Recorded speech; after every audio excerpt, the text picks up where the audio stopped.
como jefe de protección presidencial, vi en noticias que el señor presidente se encontraba en la Fundación Santa Fe en cuidados intensivos o que estaba próximo a morirse. Lo tenía al frente al señor presidente, estaba hablando con él.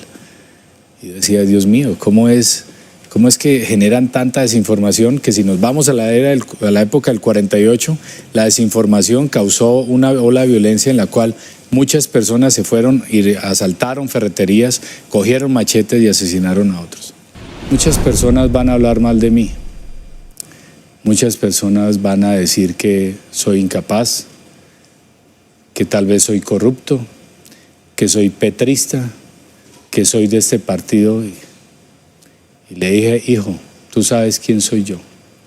Yo soy un colombiano que no tengo ningún color político.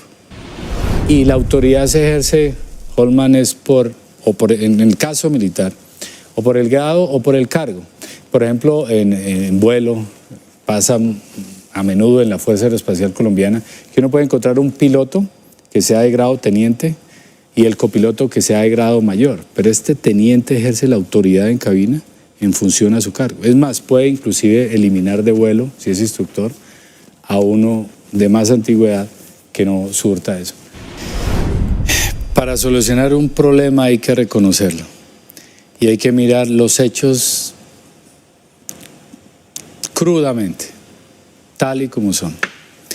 Yo creo que las personas que tienen 60 años no han visto un día de paz en Colombia. Todos nos podemos equivocar en tomar decisiones, pero veo al señor presidente una persona supremamente preocupada por el país, entregada, trabajadora, a su estilo de mando, pero particularmente creo que estando con él he llegado más tarde a la casa, 11 de la noche, 12. Para mí fue una sorpresa enorme porque rompe de alguna manera con una tradición que viene atrás. Pero también es una decisión soportada en quién es un militar. La vida, que es lo más sagrado, la protegeremos, pero la integridad de nuestro territorio, la soberanía, que lo ha mencionado el señor presidente de la República, la independencia y el orden constitucional, como lo dice nuestra Constitución, va a ser totalmente restablecida en las áreas que no existieron.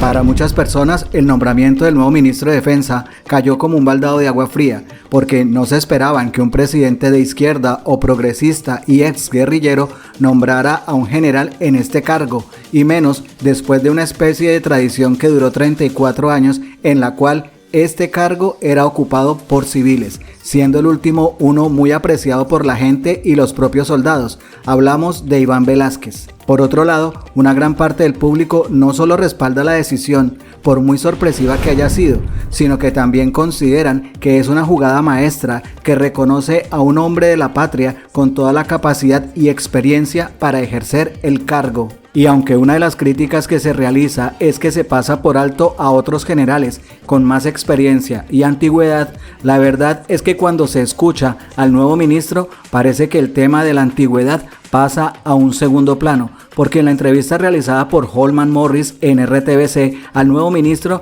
salen a la luz pública detalles muy importantes que un sector de la población ignoraba y dan cuenta de las cualidades del nuevo funcionario y de su entrega a la patria. Escúchenla y saquen sus propias conclusiones. Se encuentra con nosotros el nuevo ministro de Defensa, el señor general Pedro Sánchez. Señor general, gracias por aceptar la invitación, gracias por estar aquí en estos estudios de la televisión y la Radio Pública Nacional. Gracias, Holman. Para mí es un honor estar aquí frente a los micrófonos públicos, hablándole a todos los colombianos, que particularmente cuando usted me mostraba esta gran capacidad que tiene nuestra nación, pues fue creada por un general también, el general Gustavo Rojas Pinilla, al igual que la Avenida 26 y otras grandes infraestructuras. El hospital militar. También, incluso el voto a la mujer. Exactamente. Y pues estar acá, en este lugar, permitiéndome dirigir a mis compatriotas en mi último día como general de la República Activa, es un honor. Bueno, gracias general. Y yo les voy a confesar, colombianos y colombianas que nos escuchan en este momento a través de las 70 frecuencias de Radio Nacional de Colombia, a través de Señal Colombia en este momento. Yo conozco al general Sánchez, nos conocemos hace un tiempo desde ese operativo maravilloso, Operación Esperanza, por la liberación de los niños indígenas que duraron 40 días perdidos en las selvas de nuestro país, en las selvas del Amazonas. Y creo que conozco unas facetas del general Sánchez que quiero que ustedes conozcan, que a lo largo de las últimas horas, desde que se conoce su nombramiento, la gente no lo sabe. Por ejemplo, general, yo recuerdo mucho nuestras conversaciones sobre su origen, allá en Guavita, Boyacá. Usted es un hombre de 52 años. ¿De dónde viene usted? ¿Quién es su familia? Gracias. Tuve el honor de nacer en esa región que mi hijo me pregunta cada noche, cuénteme una historia. Y le cuento desde Boavita, Boyacá.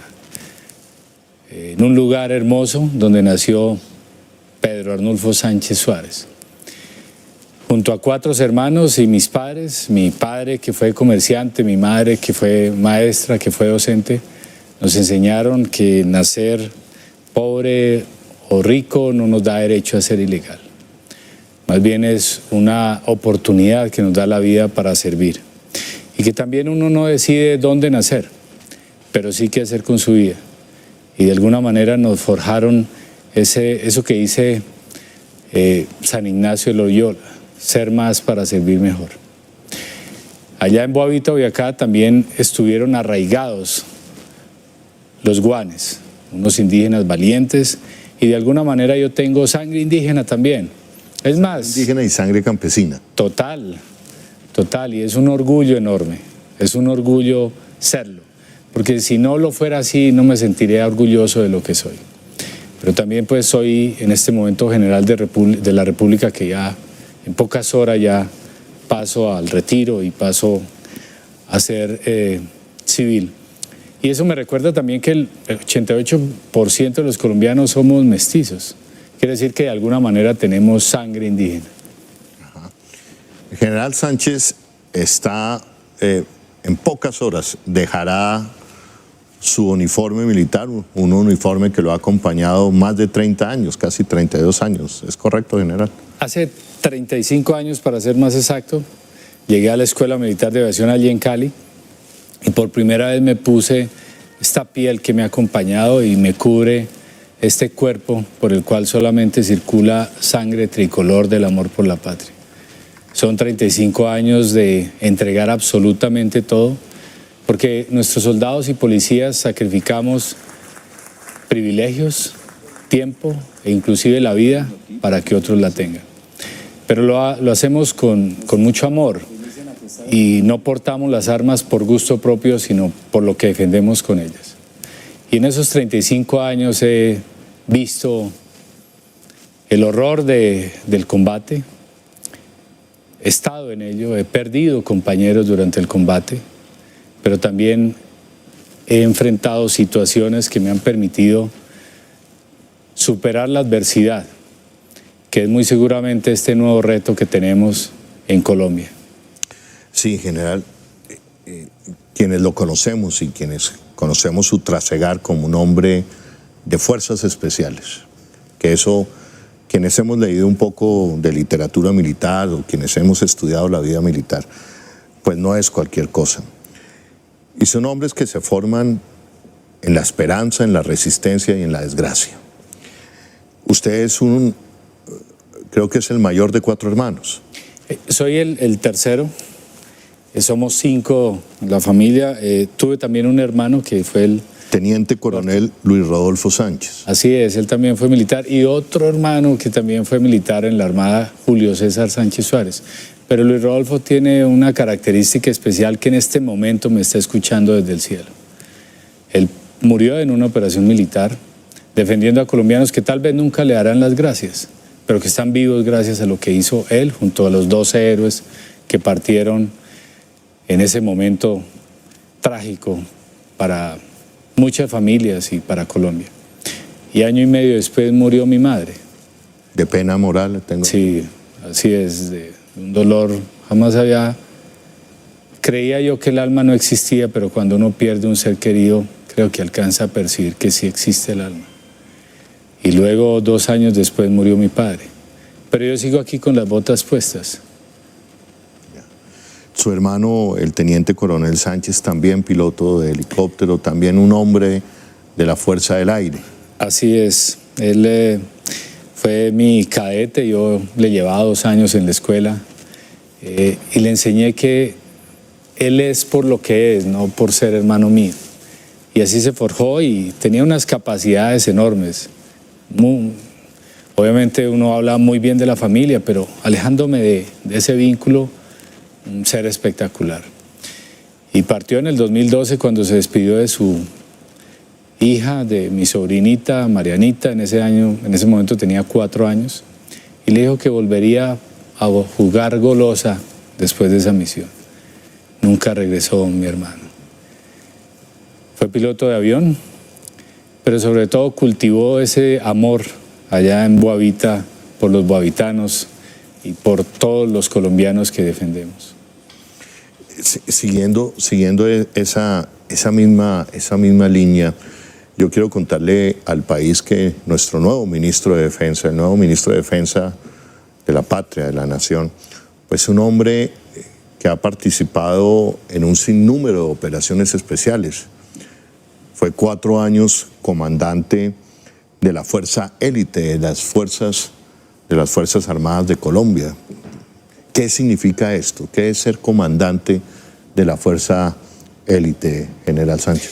Gracias. Durante los 4 años que estuve en el Comando Conjunto de Operaciones Especiales, que como bien lo describe usted, es la fuerza élite de todas las fuerzas militares, o sea, lo mejor, para enfrentar las operaciones más peligrosas y a la vez más sensibles, pues más que un honor, yo siento que es un voto de confianza y un reto enorme para cumplir esa misión, en la cual no solamente se necesita una capacidad con el mejor entrenamiento, con el mejor equipamiento, con la mejor capacidad de trabajar con todos los sistemas de batalla, sino también que se le entrega esa capacidad a quienes pueden desempeñar un rol con una ética superior. Y ahí solamente vi unos colombianos de la más alta calidad, que ojalá todos pudieran respirar esos valores militares, que es la disciplina, que es el respeto, que es la resistencia, que es el orden, que es el trabajo en el equipo. Y esa capacidad de esos hombres permitió desarrollar muchas operaciones. De esos 4 años solamente estuve 1 año y medio como segundo comandante, aprendiendo muchísimo, pero 2 años y medio como comandante. Durante esos 2 años y medio, algunos conocen la Operación Esperanza o la Operación Perseo, en la cual recuperamos el plateado, pero son 2 de las 76 operaciones especiales que hicimos nosotros. ¿Se puede hablar o conocer algún detalle general de esas operaciones especiales? Son operaciones especiales. Es decir, como se diría en el argot militar, es un tropero. Yo creo que sí, pero los troperos es un equipo, o sea, mis comandos, que los adoro, que aprendí muchísimo. Algo particular es que uno tiene a veces la soledad del mando, y para aprender a nadar no hay que solamente leer, hay que meterse allá. Un militar, en el caso personal, 35 años, estando directamente donde ocurre el conflicto y aprendiendo de por qué ocurre ese conflicto, puede aprender mejor del contexto para tomar mejores decisiones. Y en ese tiempo que estuve, en algunos momentos sentí esa propia soledad del mando, donde uno tiene que tomar decisiones difíciles, que no son decisiones de tipo administrativo, porque esas decisiones las he tomado también. Son decisiones que implican la vida o la muerte, son decisiones que implican la supervivencia de nuestra nación. Y en esa soledad hablaba con los comandos y son de las fuentes de motivación más grandes que había tenido. El soldado, el que estaba allá directamente abajo, decía mi general, si no lo hacemos nosotros, ¿quién lo hace? Y es así. Bueno, general, a propósito, algo sé de condecoraciones militares, pero yo estoy viendo usted que ahí tiene, bueno, esa gris, Sí, así con es. esa es orden público. Así es. Pero tiene dos de orden público. ¿Usted fue herido en combate? No, tienden a aparecerse algunas medallas, pero la que dice usted que es orden público, que es otorgada a quienes contribuyeron eficazmente en mantener el orden público, que hay algo particular acá. Uno arriesga la vida, va al combate, desarrolla operaciones, nuestros policías entregan absolutamente todo, pero no se les aumenta una bonificación. Nosotros no portamos las armas por gusto propio, sino por lo que defendemos con ella. Y vivimos es más del honor. Y es un honor portar una de estas medallas. Y dos de estas son medallas al valor. Y eso significa colocar la vida de uno en grave riesgo más allá de lo que exige el deber. Y tiene 2 veces la orden al valor. Así es. Fueron ¿Por qué operaciones? Fueron unas operaciones en los años 2000, cuando el grupo narcocriminal que en ese momento existía, de las ya desmovilizadas FARC en su momento, estaban asesinando a unos soldados de la patria, a unos soldados que intentaban proteger una población. Y fue en 2 áreas, una fue en el área de Urabá y la otra fue en el área de la Macarena. En el área de Urabá había una desventaja táctica que se produjo por diversos factores propios del ambiente y el contexto del combate, como la meteorología, el terreno y otros elementos. Y llegamos allá, comenzamos el combate, en varias ocasiones nos dispararon, sentimos en algún momento uno de esos disparos, revisamos que estábamos todos bien, que la aeronave estaba funcionando bien, era una arpía, y la misión continúa, hay que regresar al combate, hay que proteger a nuestros hombres. Y con esa acción logramos salvar a nuestros hombres y neutralizar esa amenaza. Y caso similar ocurrió en la Macarena, pero esa fue más extensa. Fue prácticamente desde las 10 de la mañana hasta las casi 8 de la noche. Fue un momento muy crítico, pero al igual que, por ejemplo, hablan de los espartanos, de la cultura espartana, en la cual lo más valioso era el escudo, y lo llevaban para cubrir quien estaba al lado. Y la mamá acostumbraba a decir a sus hijos, o regresan con su escudo o encima de él, porque el escudo dependía de la vida del otro.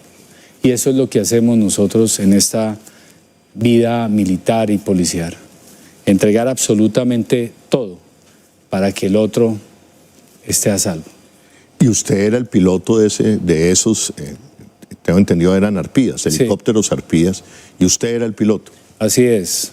Y las misiones que cumplí fueron durante 17 años.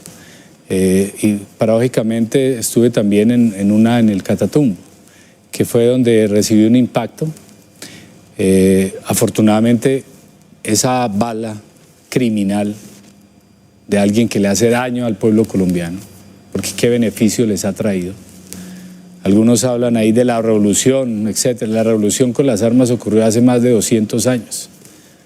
Las fuerzas militares descienden de revolucionarios, si nos vamos a 1810. Y esos que ahorita lo ha dicho muy claramente el señor presidente de la República, son carteles del narcotráfico. Una de esas balas impactó en el blindaje y luego en mi pierna, pero afortunadamente no me causó ningún daño. Revisamos y nuevamente continuamos en la acción. Bueno, estamos hablando en este momento de la noche, en nuestra franca opinión, de Señal Colombia con el nuevo y recién posesionado, bueno, se va a posesionar en las próximas horas, general Pedro Sánchez de la Fuerza Aérea, que en algunas horas se va a quitar el uniforme para lucir el Everfit, ya como ministro de Defensa. Y aquí han venido algunas críticas, general Sánchez, que bueno, que hay que descabezar a 36 generales, que si era de civil o si era militar. ¿Qué le responde a esos críticos, señor general? Que jamás se había percibido tanta desinformación. En esta nueva era, la desinformación viaja mucho más rápido que la verdad. Y esta mañana, paradójicamente, cuando me estaba colocando por última vez el uniforme, mi hijo me dijo: papá, están hablando de noticias y hablando que no se puede, que no tienen la capacidad, etc. Y le dije: hijo, muchas personas van a hablar mal de mí, pero estoy seguro que van a hablar mejor de nuestra defensa nacional, de nuestro país. Y el costo, de alguna manera, de asumir un cargo de tanta responsabilidad genera sus críticas. Y bienvenidas, porque así estamos es una democracia. Solo pido que sean objetivas, que no tengan ningún tinte político o ningún tinte personal o de egos. Porque la defensa nacional, como hablábamos con el señor presidente, no tiene color político, tiene sentido patriótico. Yo no soy de ningún partido, yo soy colombiano, dispuesto a entregar absolutamente todo por proteger lo más sagrado, que es la vida, y de allí la biodiversidad y el agua, y convertir este país en lo que dice nuestra política, la potencia de la vida. La potencia de la vida. Entonces, frente a, digamos, a esos críticos que se mencionaron ahí, legalmente cualquier colombiano puede ser ministro de Defensa siempre y cuando cumpla los requisitos o la idoneidad para ello. Siendo activo lo podría hacer porque es un cargo de la función pública, porque es un cargo de libre nombramiento y remoción, porque es un cargo que no está en la jerarquía militar, porque es un cargo que no hace parte del plan de carrera de los militares, tal como está establecido ahí, pero es encargado de la política de defensa. Pero la línea de mando es comandante general de las Fuerzas Armadas, comandante supremo de las Fuerzas Armadas, que es el señor presidente, de ahí el comandante general de las Fuerzas Militares, el director de la Policía Nacional y los respectivos comandantes de fuerza. Y el otro panorama es hacerlo manteniendo esa tradición civilista que se forjó hace se produjo hace unos 30 años, o un poco más, que es que haya un ministro de Defensa civil. Y también para que de alguna manera mi paso al lado no vaya en contra de nuestras costumbres, nuestras tradiciones militares, que se habla de la antigüedad, etc.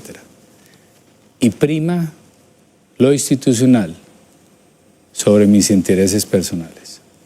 Prima mi patria sobre cualquier ego que uno pudiera tener como ser humano. Respecto a la capacidad, por ejemplo, que se habla al respecto. La crítica es, sí, se pone el Everfit, pero sigue siendo un militar. No, sí, digamos, tengo una formación militar, tengo una educación militar complementada con otras áreas del conocimiento, pero soy ya civil, ya soy civil. Y la autoridad se ejerce, Holman, es en el caso militar, o por el grado o por el cargo. Por ejemplo, en vuelo, pasa a menudo en la Fuerza Aeroespacial Colombiana, que uno puede encontrar un piloto que sea de grado teniente y el copiloto que sea de grado mayor, pero este teniente ejerce la autoridad en cabina en función a su cargo. Es más, puede inclusive eliminar de vuelo, si es instructor, a uno de más antigüedad que no surta eso. Pero entiendo también y respeto, porque me crié ahí y las comparto, esas tradiciones militares. Entonces, dando este paso al costado, dejando este uniforme que tanto amo, que durante 35 años he portado y que vale la pena llegar curtido a viejo, vestido de militar, lo hago por un tema netamente institucional y que prima sobre el país. Bueno, muy bien. Estamos escuchando a esta hora de la noche al nuevo ministro de Defensa, general Pedro Sánchez, que a partir de las 12 de la noche o en la madrugada de mañana se va a quitar el uniforme y va a empezar su vida de civil, pero como nuevo ministro de Defensa. General, vamos a lo que dice la calle y seguramente algunos colegas suyos o en fin, uno lo escucha. Oh, ese guerrillero, se refieren al presidente Petro como ese guerrillero. Y resulta que los que dicen ese guerrillero le dijo a usted, le propuso que fuera ministro de Defensa, todavía como jefe de seguridad de presidencia y confía en usted. ¿Cómo fue este diálogo? ¿Cómo fue este momento? ¿Y usted qué piensa? Bueno, pueden haber diferencias como nos vean, pero hay una convergencia en lo que con el señor presidente de la República convergemos, que es la protección de la vida.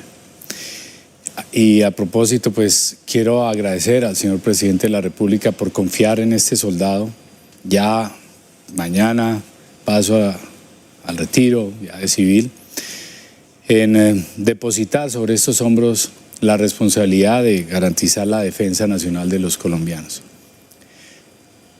Para mí fue una sorpresa enorme porque rompe de alguna manera con una tradición que viene atrás, pero también es una decisión soportada en quién es un militar, en qué trayectoria han tenido y en qué le pueden aportar al país.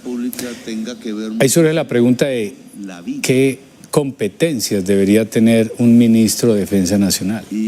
Pues obviamente debería conocer de Defensa Nacional, de Seguridad Nacional. Yo llevo 35 años en ello. Y a los generales nos forman con la capacidad, por eso se llama general, de que abarca todo, que es general, para poder desempeñarnos en los diferentes ámbitos. Y la sorpresa fue enorme, no puedo negar que quedé atónito. ¿Cómo fue ese momento, general?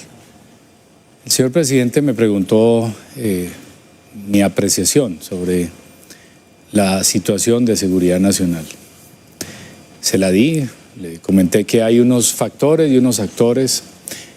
Esos factores son, a manera de ver, en líneas grandes, 4 importantes: el narcotráfico, la minería ilegal, el contrabando y uno que toca todas las esferas de la sociedad colombiana y todos los sectores, y tal vez sea el que alimenta a los demás cáncer, que es la corrupción.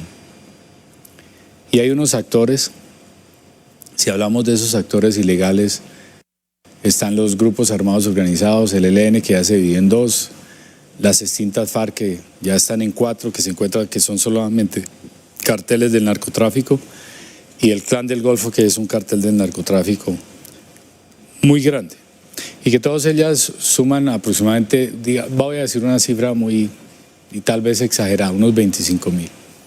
Eso equivale al 0.05% de la población de los 50 millones de colombianos. O sea, el 99.95% somos correctos. Los buenos somos más. Y no se puede estigmatizar al campesino o al indígena porque ellos no están en esa área. También, pues, comentábamos que el conflicto no es entre campesinos y campesinos, sino es entre el Estado y los ilegales, entre lo legal y lo ilegal. Y después de darle mi apreciación, me dijo: general, evalúelo, piénselo, no tiene que darme la respuesta ahora. Quisiera que usted fuera el ministro de Defensa, el ministro de la vida, porque usted ha protegido la vida. Si fue capaz de salvar esos 4 niños indígenas en algo que es particular, que es el liderazgo colectivo, que es integrar y articular 30 organizaciones. Eso lo aprende uno en la vida militar. Y le pregunté: señor presidente, lo único es que es política. Y me dijo: lo que le llamamos política es lo que ustedes le llaman estrategia. Revisamos, analicé, también dije, pero hay generales, la cúpula militar, que son más antiguos que nosotros, o por lo menos que quien le habla, y son una cúpula espectacular, unos señores almirantes, señores generales, a quienes les guardo un respeto enorme por las capacidades de estrategas que tienen. Y me dijo, es cierto, pero también es cierto y quiero que usted maneje la política de defensa, porque la estrategia militar y todo lo que tiene que ver con la Policía Nacional lo maneja la cúpula actual. Ya lo revisamos y después de analizar y él hablar con la cúpula militar, se tomó esa decisión. Y por mi respeto a la institucionalidad, a las tradiciones, a que llevamos ya más de 3 décadas con ministros civiles, hago un paso al costado para ser civil. Y preguntaba entonces la reflexión de qué capacidades debe tener, qué formación debe tener un civil, sí, o una persona que va a ser ministro de Defensa. Entonces debe ser gente que conozca de defensa y seguridad nacional. Y si hablamos de temas políticos, sí, claro que es un área en la que debo ingresar allá, porque tengo la capacidad para hacerlo. El presidente me dijo, es el símil de la política, la estrategia. Contémoslo de los colombianos porque esto es muy importante. Estamos descubriendo la faceta, la vida, la formación del nuevo ministro de Defensa en un país que tiene unos retos en materia de defensa. Usted tiene unos cursos académicos muy importantes. Cuéntenos eso, ¿cuáles son? Bueno, las fuerzas militares complementan la carrera de un soldado con otros estudios, porque mi profesión es la profesión de las armas. Pero aunado a eso, se complementa con una maestría en pensamiento estratégico y prospectiva en el externado, una estrategia en seguridad y defensa nacionales de la Escuela Superior de Guerra, una maestría en estudios estratégicos del Colegio de Guerra Aérea de la Fuerza Aérea de los Estados Unidos, curso integral de defensa nacional en la Escuela Superior de Guerra, curso de altos estudios militares en la Escuela Superior de Guerra, diplomado en administración pública, unas especializaciones relacionadas con lo que ya mencioné, pero también en otro ámbito, porque dicen administrar, por ejemplo, eso es lo que hemos hecho, lo he hecho durante toda mi vida. Y administrarlo en un contexto un poco diferente, en un contexto más complejo, que es la guerra. Administrar recursos yo lo he hecho durante toda la vida, pero también nos ha preparado para eso.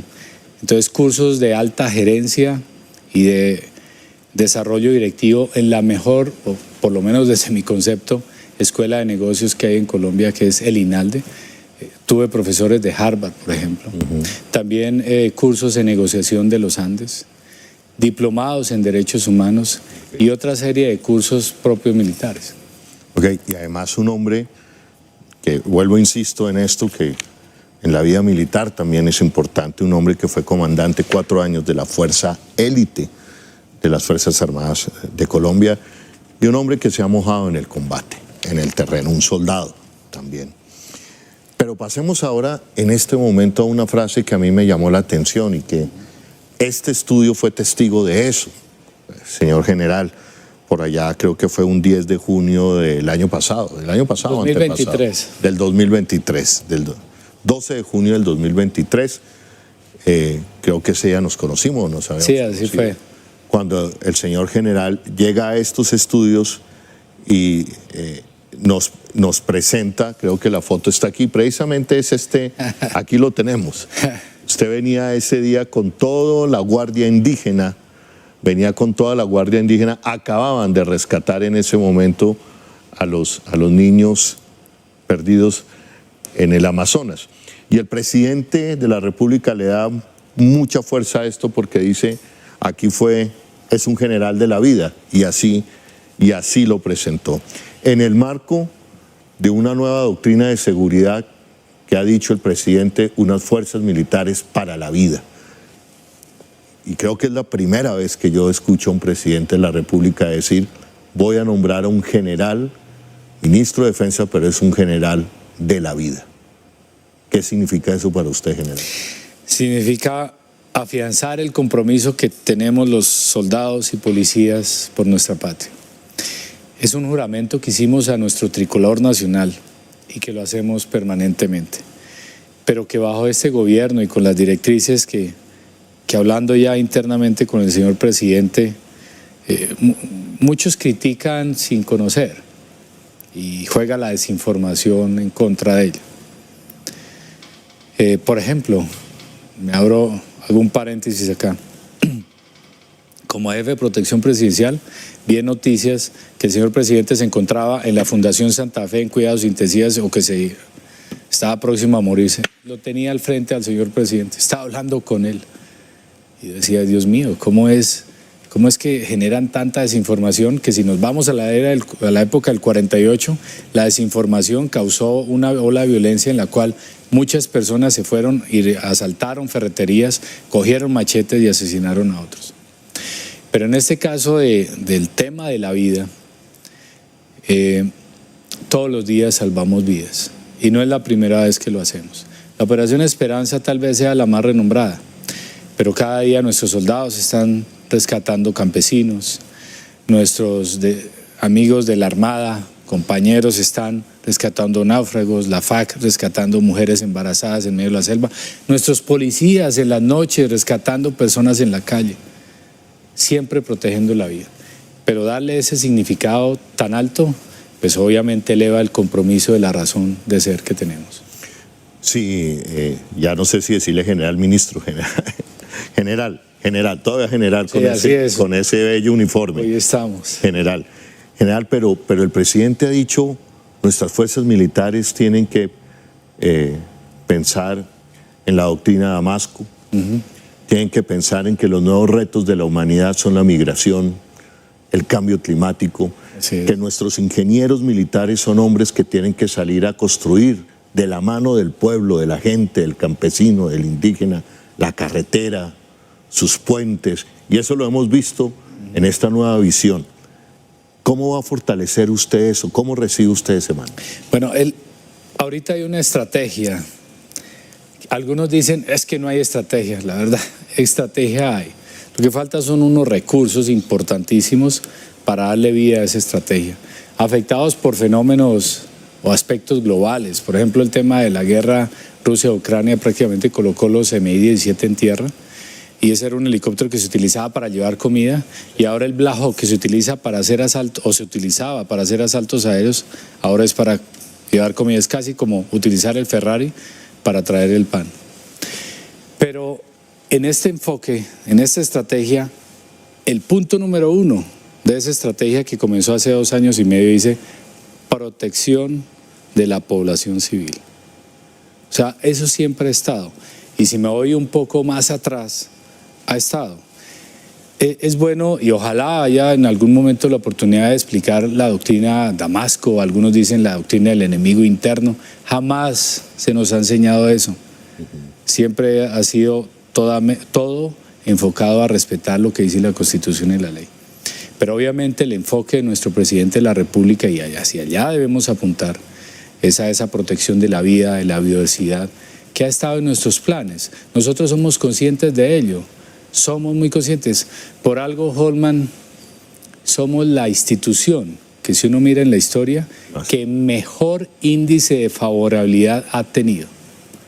Por encima de las otras instituciones, incluso la Iglesia, a la cual respeto enormemente. Eso significa que de alguna manera se ha hecho el trabajo bien, pero claro que se puede hacer mejor. Y que también somos apenas el 0.5% de la población para proteger a los demás colombianos. Ministro, también esta mañana uno escucha a la oposición. No, se va a desmoralizar el ejército, están desmoralizadas nuestras tropas. Y yo decía cuando llega un hombre, pues porque lo conozca usted, un hombre de tropa, un hombre que ha estado con el soldado, en fin, ¿qué le dice usted a esos críticos? No, que están totalmente desenfocados, aunque tengan el derecho a opinar. Es un reconocimiento enorme que hace el comandante supremo de las Fuerzas Armadas al soldado, a la institución militar, a las Fuerzas Armadas, a nuestra Policía Nacional. Muchos dicen que algunos retirados están molestos. Pues en mi celular he recibido llamadas, mensajes de retirados que han sido comandantes de las fuerzas militares de Colombia, que han estado en el frente de batalla.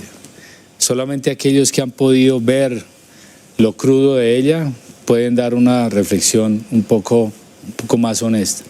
Y he recibido mensajes. Claro que hay personas... Uno pudiera decir que la mayoría está de acuerdo con el nombramiento. Y los soldados, cuando me encuentro a un policía y lo saludo y lo abrazo y siento ese abrazo de decir, nos honra enormemente. Y es un voto de confianza que voy a honrar totalmente también hacia ellos. Bueno, sigamos respondiéndole a los críticos, señor general. Que el presidente Gustavo Petro, que este gobierno ha desmantelado las fuerzas militares en lo que va corrido de este periodo.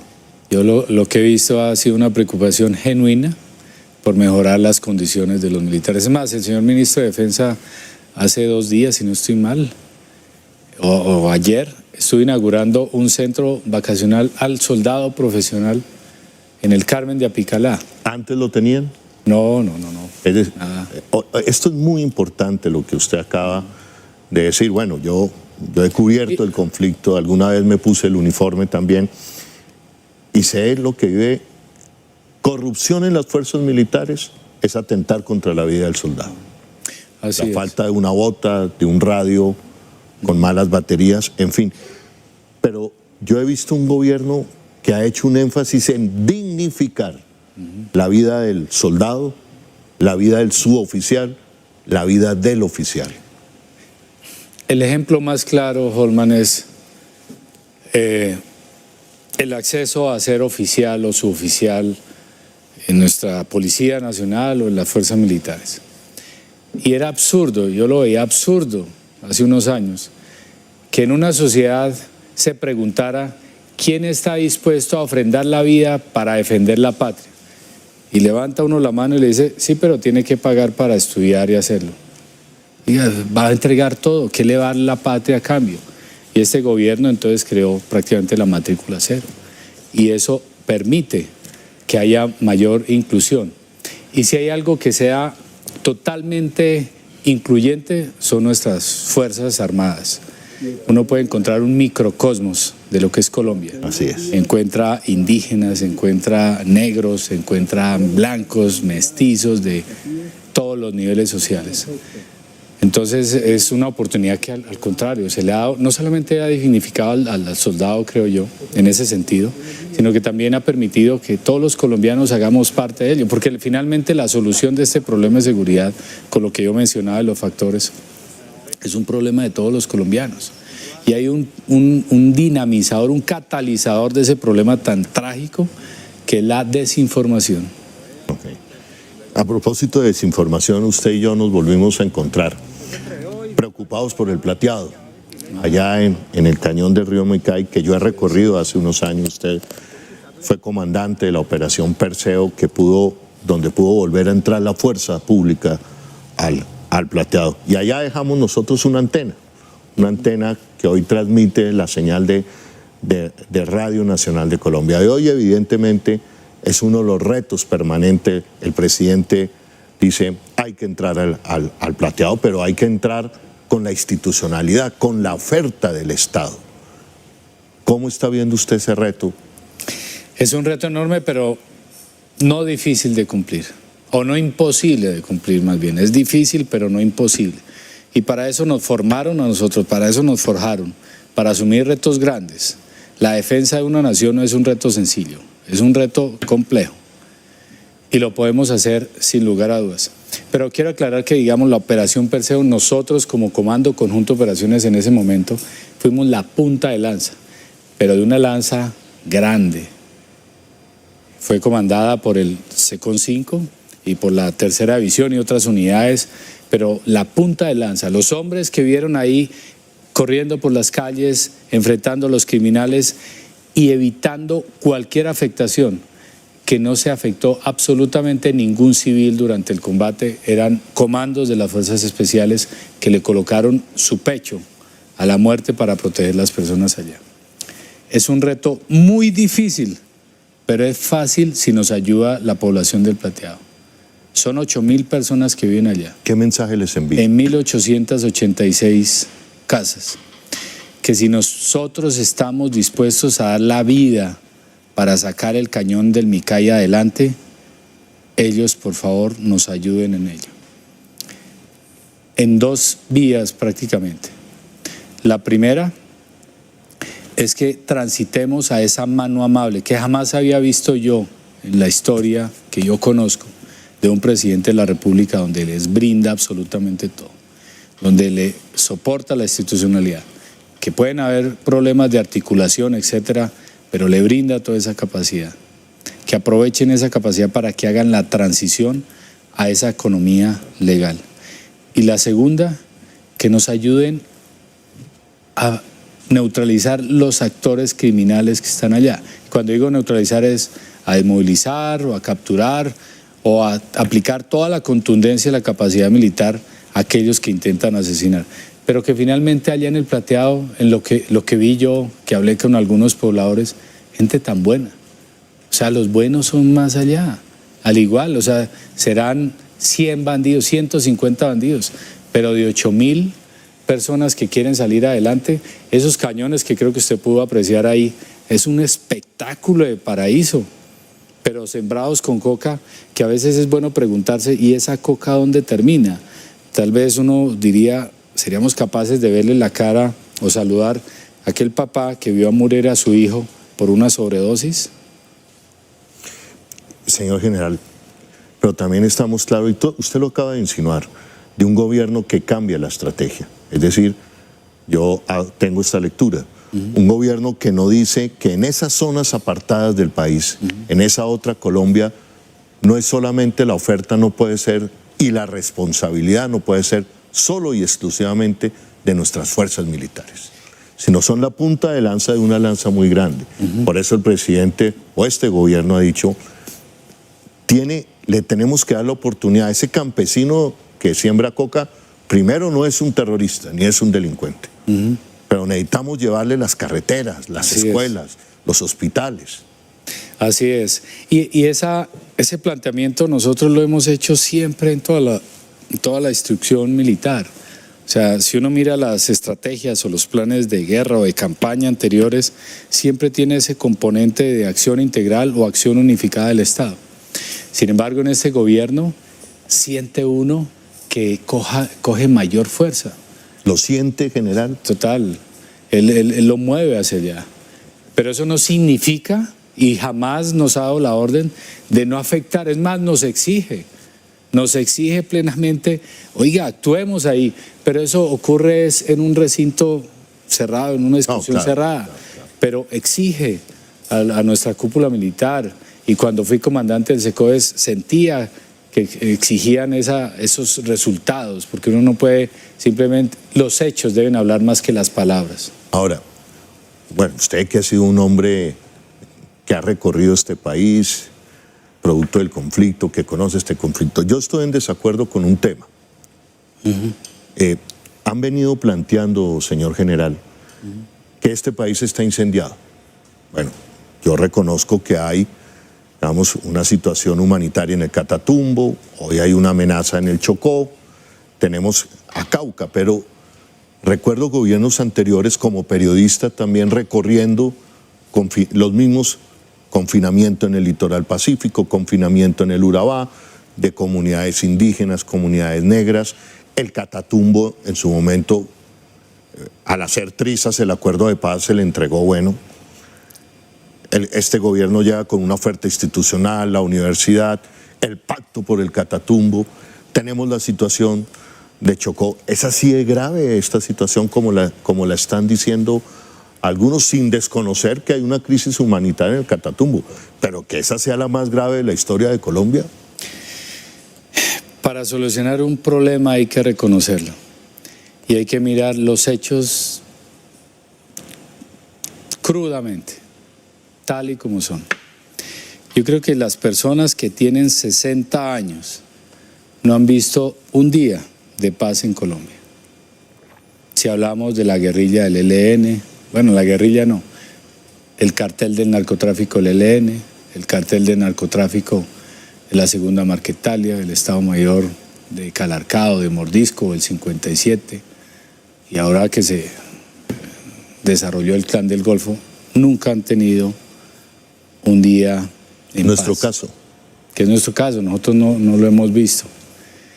Sin embargo, también es cierto que el gobierno nacional determinó una ley de la paz total y jamás había visto tanta generosidad, tanta voluntad, tantas manos abiertas para que esos grupos narcocriminales pasaran a ser parte de la sociedad de manera legal, porque así lo permite la democracia.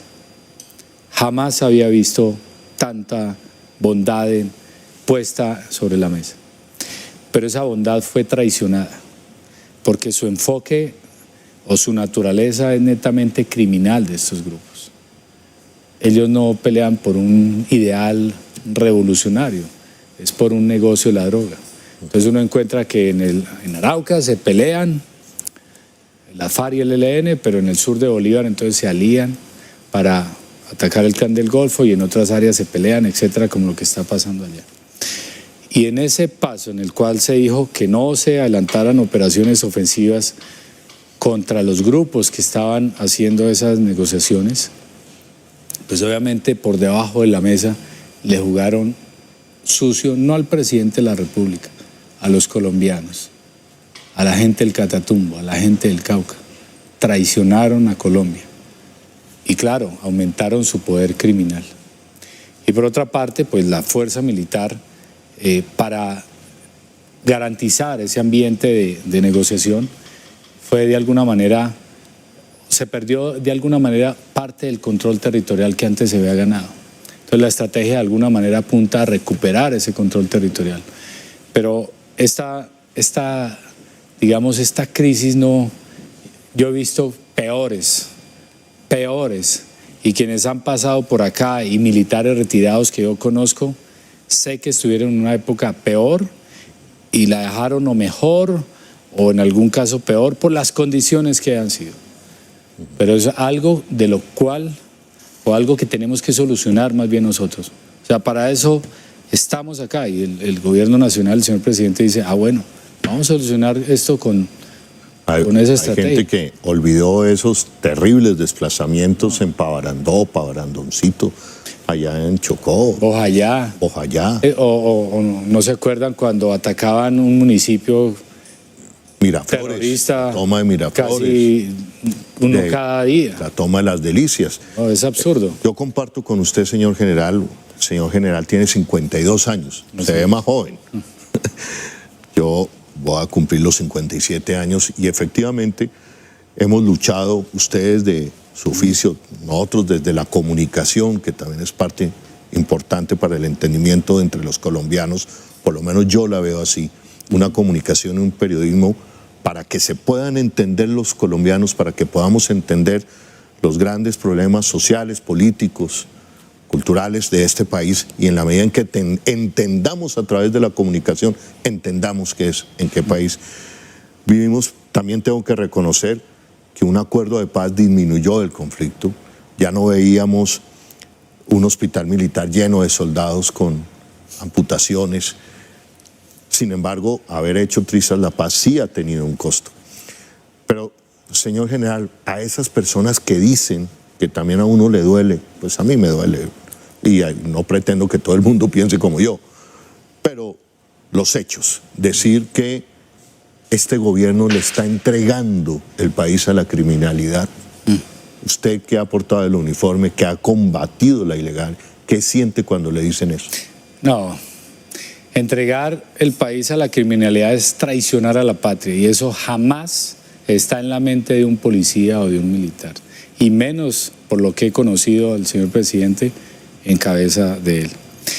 Pero también es cierto que si se veía en esa paz que tal vez los índices iban disminuyendo y que ya no veían a los soldados o a los militares o a nuestros policías allá, sí estaba generando una bomba de tiempo que iba a afectar a nuestros civiles.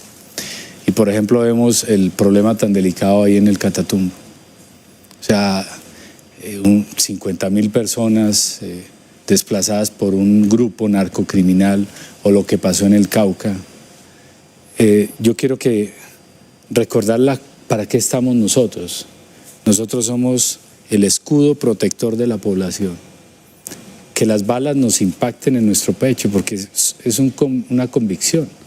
Esto es por voluntad propia, pero que no toquen a nuestros campesinos e indígenas. En las conversaciones que he tenido con el señor presidente hay una convicción, y lo ha dicho públicamente, hay una convicción total por proteger la vida y tenemos que avanzar en ese propósito. Y también, claro, si uno mira estadísticamente, no hemos tenido un minuto de paz, pero sí se ha incrementado la violencia en estos momentos, que es la obligación, y por eso el señor presidente está tomando todas las decisiones que está haciendo. Contenerla e inmediatamente reducirla y llevarla a la mínima expresión. Y en eso entonces viene seguramente la pregunta que muchos de ustedes están haciendo en sus casas o quienes nos están escuchando en este momento por Radio Nacional. La estrategia para el Catatumbo, la estrategia de combate para el ELN. Todo es diferencial. Los modos de combate, como el crimen se ha desarrollado, es diferente en todas las áreas y ha sido de alguna manera un poco más urbanizado. El modo de delinquir de estos criminales ahora es casi de civil, se camuflan con la población, entonces es supremamente importante aplicar principios del DIH como la distinción, la limitación y la precaución en el ataque. Pero también vemos que en las áreas que son ya dedicadas, simplemente es aplicar principios básicos, que es focalizar y priorizar zonas, para aplicar una especie, podría ser de Pareto, un 20-80, que es aplicar sobre el 20% de lo que usted tiene todo el esfuerzo, pero que ese 20% le produce el 80% de los resultados. Y hay 3 factores importantes: la inteligencia y la contrainteligencia. La inteligencia, si tenemos una elevada inteligencia, es similar a un diagnóstico médico. Si voy allá y apenas me censan el pulso, pues no sé qué enfermedad tiene. Pero si me hacen un TAC o una resonancia magnética, pues puedo saber qué remedio aplicar y los recursos van a ser menores y la probabilidad de éxito va a ser mayor y el riesgo va a ser menor. Pero también no solamente hacia la amenaza que está afuera, sino también a la que está adentro, que es menos del 0.5% de la fuerza pública. Por algo tenemos el alto índice de favorabilidad, pero hay unos bandidos al interior que los vamos a encontrar y no vamos a permitir que traicionen a la patria y menos que de los impuestos de colombianos le estemos pagando el sueldo a ellos. Bueno. Y el otro elemento es lo que es la acción no cinética, que es la acción integral, y lo último, la acción cinética, que es la acción física. Pero requiere de todos los colombianos. Vale.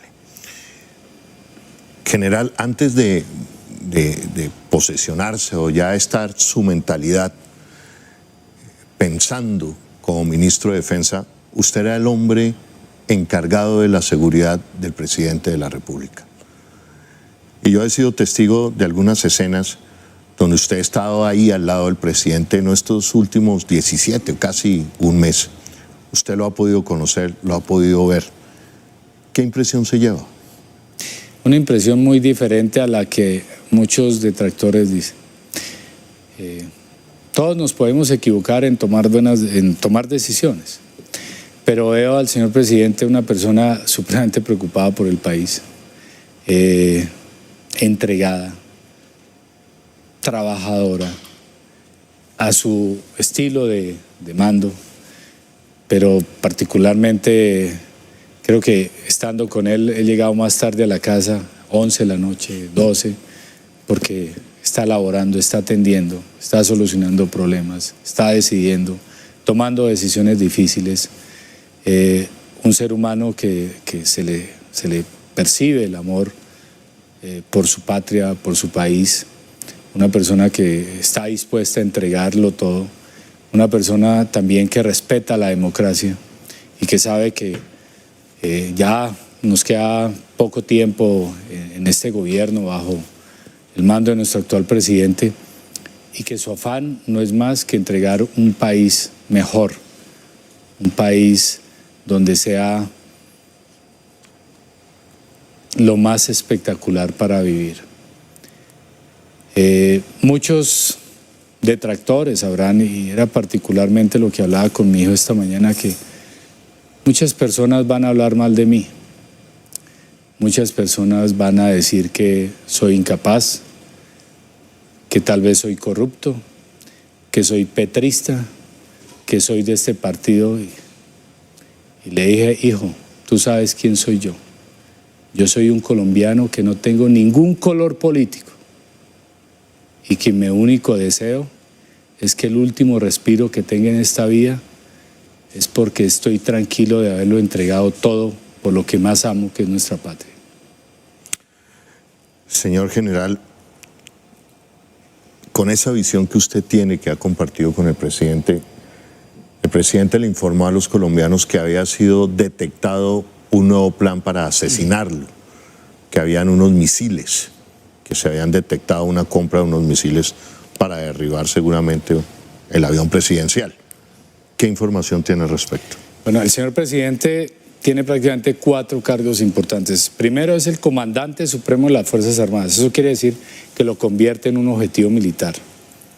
Segundo, es el jefe de gobierno, el jefe de Estado, y es la autoridad máxima administrativa. Eso genera un riesgo enorme. Entonces hay muchas amenazas al respecto. Frente a esa denuncia que hizo el señor presidente de la República, inmediatamente todas las fuerzas militares y la Policía Nacional, no solamente por orden, sino por la convicción de proteger al presidente de la República de Colombia, que es esa institución que mantiene también la democracia, hicimos una reunión donde lanzamos 2 líneas importantes. Una en investigación de inteligencia para confirmar y desvirtuar y neutralizar la amenaza de ser del caso, y la otra judicial para llevarlos a la cárcel y que paguen por sus penas si así, en el momento en que se encuentran. ¿En qué van las investigaciones? Hacen parte de las investigaciones esa información. Pero es muy seria la amenaza. Nosotros lo tomamos con toda la seriedad. Esto no se toma como un juego, esto se toma con toda la seriedad. Bueno. Señor general, su hermano, su padre y su madre lo deben estar viendo. ¿Alguna vez se imaginaron que usted iba a ser ministro de la defensa de este país?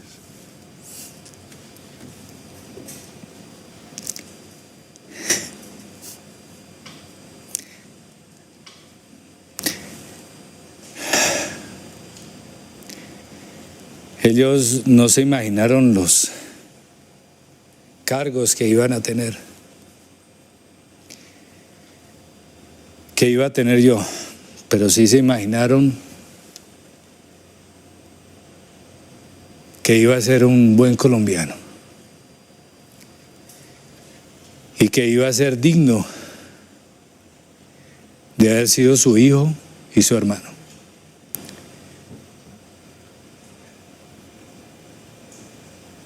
Y puedo decirles que no les he fallado.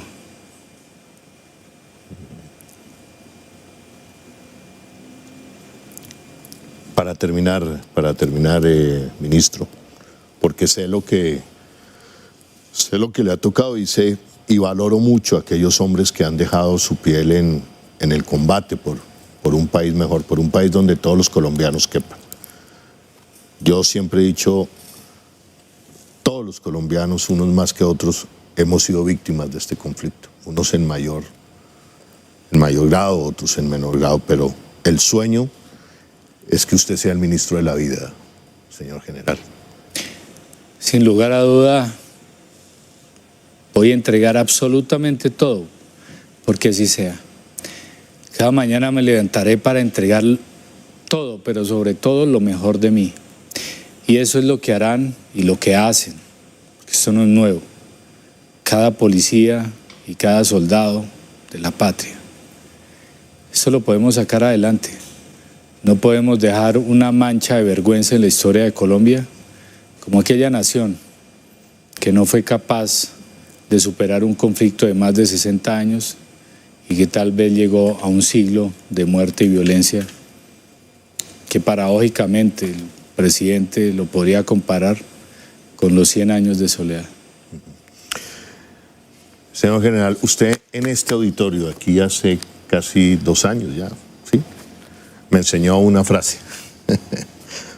Honor a quien merece honor. ¿Cómo es la frase? Honor a quien honor merece. No es exactamente mía, yo sí, claro, la he escuchado, pero refleja de alguna manera rendir ese tributo a quien lo merece. Y lo decía en ese caso a la Operación Esperanza, que fue un liderazgo colectivo de articular muchas organizaciones de ámbitos económicos, políticos, sociales. Pero es reconocer a nuestros indígenas que se internaron con nuestros militares para hacer posible lo imposible.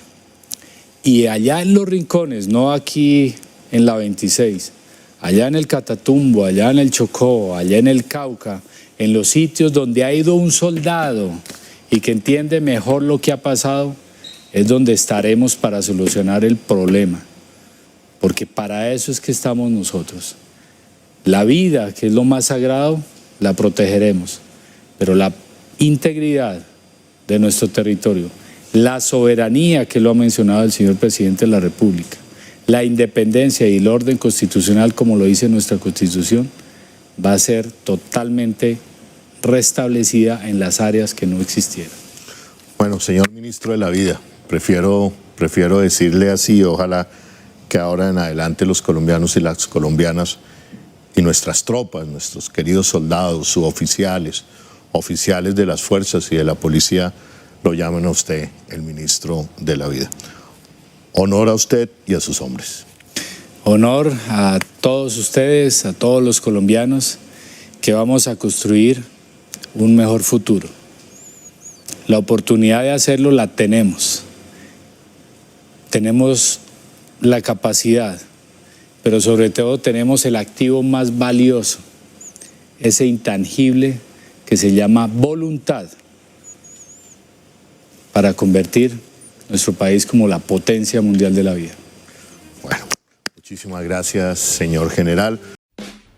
Gracias por hacer parte de la comunidad Magenta Radio. Si te gustó el video, por favor compártelo, comenta y por supuesto darle like. Nos vemos en el siguiente video.